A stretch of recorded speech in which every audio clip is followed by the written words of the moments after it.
இந்த சிறப்பான ஒரு ஏற்பாடு கடந்த 2 நாட்களா சென்னையில் நடந்துட்டு இருக்கு.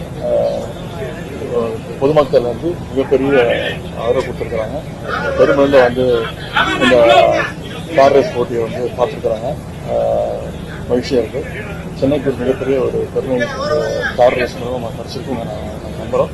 இதற்காக ஒத்துழைத்த எங்களுடைய துறை, ஆர்பிபிஎல் அந்த டீமு, அப்புறம் வந்து காவல்துறை, பொதுப்பணித்துறை, டூரிசம், இப்படி அத்தனை துறை அதிகாரிகளுக்கு என்னுடைய நன்றியை தெரிவிச்சுக்கிறேன். கார் ரேசஸ் அத்தனை பேரும் அவங்க திறமையெல்லாம் காட்டியிருக்காங்க.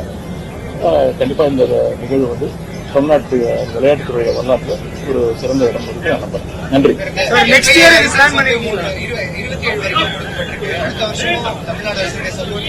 இல்ல அது ஆக்சுவலா இந்த ரேஸ் வந்து போன வருஷம் நடக்க வேண்டிய ரேஸ் 1 வாரத்துக்கு முன்னாடி தான் அது கேன்சல் ஆச்சு மழைனால. அடுத்த வருஷம் ரேஸ் வந்து நாங்கள் அவங்ககிட்ட பேசிட்டு இந்த ரேஸுக்கு எந்த அளவுக்கு ரீச் ஆயிருக்கு அதெல்லாம் பார்த்துட்டு டிஸ்கஸ் பண்ணிட்டு முதலமைச்சருடைய ஆலோசனை கேட்டுட்டு அப்புறமா முடிவு எடுக்கும்.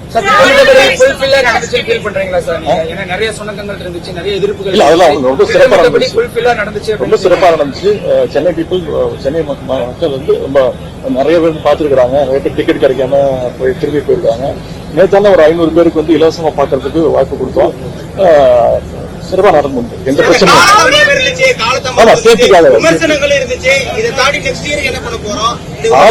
காரணம் வந்து பாதுகாப்பு தான் இருக்கிறதுலே முக்கியம். எஃப்ஐ சர்டிபிகேட் கோர்ட்லயும் சொல்லிங்க, எஃப்ஐ சர்டிபிகேட் இல்லாம ரேஸ் நடத்த முடியாது. எஃப்ஐ சர்டிபிகேட் தான் வெயிட் பண்ணிட்டு இருந்தோம்.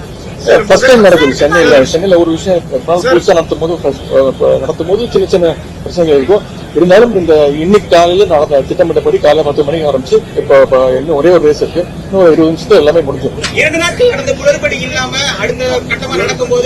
எந்த குளறுபடியும் இல்ல, கரெக்டா போச்சு.